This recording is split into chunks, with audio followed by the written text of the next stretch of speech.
Oh, Will is making very exasperated noises.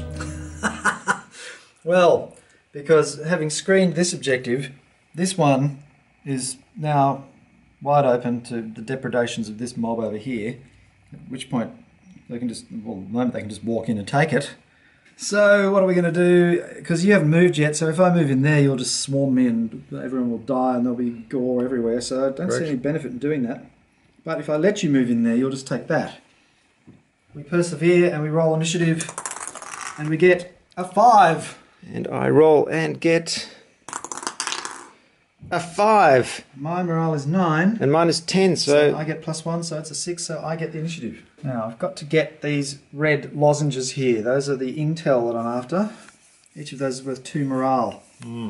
Yes, but they're too far away, so instead we're just going to kill these people and take this one. yeah. Oh, he's not in contact. Oh, he can just go right in here and interact right now and take it. Ah! Lose 2 morale. Curses. I'm about to try and take out the commander because this Longhorn has got 2 wounds. He's only got 3, so he's about to be killed either by the commander or by this huge thing here. Shield breaker. Shield breaker. So I really should go for it and see if I can take out the commander before it's too late. Why don't you do that? And he has... Let's see what sort of failure roll we can come up with this time. He has a sword strike. He has 3 dice, which is with Sundering and Unrelenting. So here we go. Make him good. Bam! 5, 8, and 3. But she's got 3 lives. Yes, but I've already taken 1 wound. Ah! Your commander is down! Yes, annoying, isn't it? You also lose a morale for every rank of a leader who gets killed, and so that was a rank 1 leader, so that's another morale point down. Excellent. So, Will, you've decided to rename the ability of the War Dancers. Their ability is called Deadly Flourish, and what have you decided to call it? I've decided to call it the Ponzi Flourish, on account of you can't use it unless you're within 3 inches, that's 3 inches, of the enemy, at which point you can charge through them and do 1 strength melee attacks on everyone you contact, which sounds great, but to get within 3 inches without being killed is virtually impossible, particularly against these people. And not only that, but unengaged. So if you are not engaged and you can move 3 inches in a straight line, then you can pass through the enemy and do a 1 strength melee attack on them. Yeah, it is It's going to happen once in a blue moon. So instead of doing that, we're just going to kill this guy. Ah, that's all right. Chomp. Now, Will's making a classic mistake here. We'll just see if the viewers at home can work out what that mistake is. We won't tell him because he may take his move back. Yes, yes, I know. There's an objective here and you think I should go and do that, but then he'll just die because these guys will swarm him. Yes, the thing is that my Longhorn has already been activated this turn, so it poses no threat whatsoever during this round. In that case, why is there no activation token there? Well, because I thought you saw the fact that he just killed your commander. Alright, in that case, I'll take my move back. Oh. And I'll do... Viewers at home, have you just seen what Will did? 4, Now, 6. Okay, we're going to go... it's lucky that onto the objective. It's lucky that Will and I go back so far and we're such good friends, because any normal person really wouldn't put up with that kind of skullduggery during a game. Well, but luckily, I'm unbelievably tolerant. This is why the tokens are necessary, to prevent such a fracas. So you didn't notice that that figure killed your commander? No, it had gone from my memory. Oh, As soon as I see. she died, she was gone. Okay, so I'll just do a huge axe attack. Yeah, fantastic. That swordsman went down fighting because your guy, what's he called? Shieldbreaker. Yes. Killed him. But if you don't kill a swordsman with a overpower result, Which needs a 10. which needs a 10 and actually does 2 hits, the swordsman gets to fight back before he dies. And I just had a 1 dice fight back, a 1 die fight back, and rolled a 10. So I did 2 damage to him. He's been stomped by the axe, and he manages to just jab the sword up under the breastplate and get a hit in there. You're large and lumbering and not very dexterous, you know. Oh dear, the shield breaker is definitely in trouble now as he's surrounded by swordsmen. Yes, but it's a gallant defence of the objective, which he's standing on at the moment. Yes, but not for long. Ah, not so easy.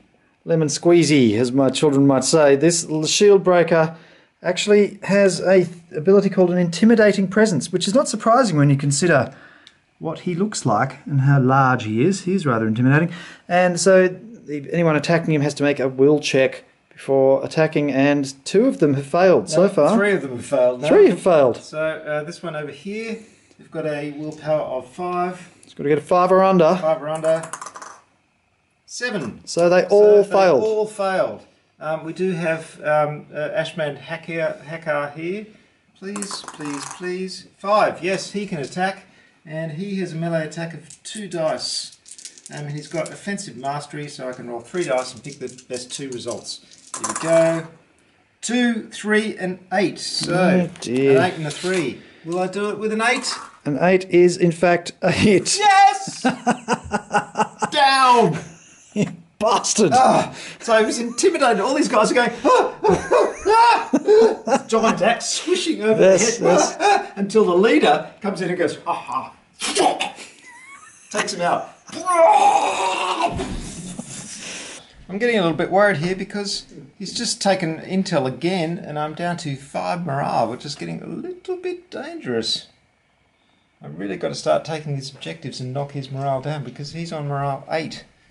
Right, there we go. My Pelagarth Howl has just taken that objective under there, and now she's going to fight back with these other blood masks. I really have to take those objectives because I'm down to 4 morale and he's still, well, he's at 5. So now, it's getting pretty close. Then we're going to come around the corner and just basically lay waste to what's left of your unit. Right, this is getting scary now because he just stole my last piece of intel. I'm down to morale 2. He's at morale 5. I'm in trouble. It's very close. These objectives are fantastic in this game. You both come up with these objectives that reduce morale from the other people, and it works really well. I've just realised something absolutely fundamental, which is that you killed my leader, so I can't do a combined action here. No! So they have to move individually, so you could only move that one that came around and stole my intel. Just move that one and steal the intel. Ha ha ha! See, kill the commanders and leaders. Can't say I'm not honest. Yeah, that's good. Well, yep. And the mobility of the army slows down considerably. Yes, it does. That's a catastrophe, actually. Yes. And now I think I'm going to activate this one single guy here and move him around here and grab this objective right under the nose. Oh, you can't get there in that turn. Oh, I think I can. No, I can definitely reach it. Bam. So you've got to interact with it to get the points. That's right? true. I used my action to sprint, so I can sit on the objective, but I can't actually take it this turn. Okay, so it's my turn now. It is. Right, in that case, she will attack you. And she's in the range of influence of this leader, who also will attack you. No! Oh no! Actually, no, that would be stupid because then I'll be out of range and won't have any decisions. That's great. She's in 5, that's right. She'll stay where she is and influence this attack, which gives her precision, so she can add 1 to one of the rolls. So it's 2 dice from the War Dancer. Yes. That's a 3 and a 3. A 3 and a 3. So maybe a 3 and a 4. Oh dear, that's a dodge and a parry. So with a parry, I can do a counter-attack. Here we go. Okay, that's a dodge. Yes, well, the status quo remains over there. Oh, Will is using an evil technique. His dancing master here has the come hither ability. So for every willpower success on 3 dice, I have to move 3 inches towards her, which looks a little bit like this. Come to me. So I'm going to try and drag him off the objective he's standing on. Yes. No. Here we go. 3 dice. Evil vampirous Will. 6. That's a 3, a 2, and a 3. That's 3. Oh, so 9 inches. Oh! And then I'm going to attack you. Oh. They can attack me because that was an action. No. Come hither was an action. What? No, it's not. Yes, it is. God damn it. It is 2. It is 2. Still, you've got me off the objective. I did. It's pretty good. I did get you off the objective. I didn't actually want you to come all 9 inches. Yes. No, now I'm engaged. Now I'm going to kill you. 6 would have been fine. You were just too attractive. I couldn't resist. That's right, I'm sure. Right, Rathor, the battle shaman, has come down from his spot on the hill. He's gone. And he's abandoning his spells for a bit of good old-fashioned biffo. Come on. Will he get a mouthful? Oh, a 10 it's a 10. and a 4. Oh, that's going to finish you off. 10 is an overpower hit. Going to hurt. That's definitely going to hurt. Well, it just goes to show that a leaderless unit is not completely useless, because this one crept in here and is standing on the objective, making a nuisance of herself. Get off! And this one has come in here and just gone whoosh, with the blade in between the chinks of his armour and killed him. Curses. Yes. So now it's turn 4. These 3 have just swarmed the commander here, and That's not my commander, that's a leader. Okay, this one's attacked with 2 dice and rolled 2 10s. Yes, well, that's not good. Can't really do much about 10s, but... That only does 2 damage, though. Yeah, he has 3 damage, so that does 2 damage to him. So I'll use this little dice here to show that. Okay, and now this one will attack you with her assisting. Oh dear. So that's 3 dice. Mm. That's a 9, an 8, and a 1. 9, an 8, and a 1. Have you got Inspire? Can you change that? Change that 9 up to a 10? I can, yes. Right, well, that's it. Aha! You can't fight back. Thank goodness for that. Splat. Oh. That's a morale loss for you. Yes, because he's a rank 1 leader, so I'm down to 1 morale. And because he's got...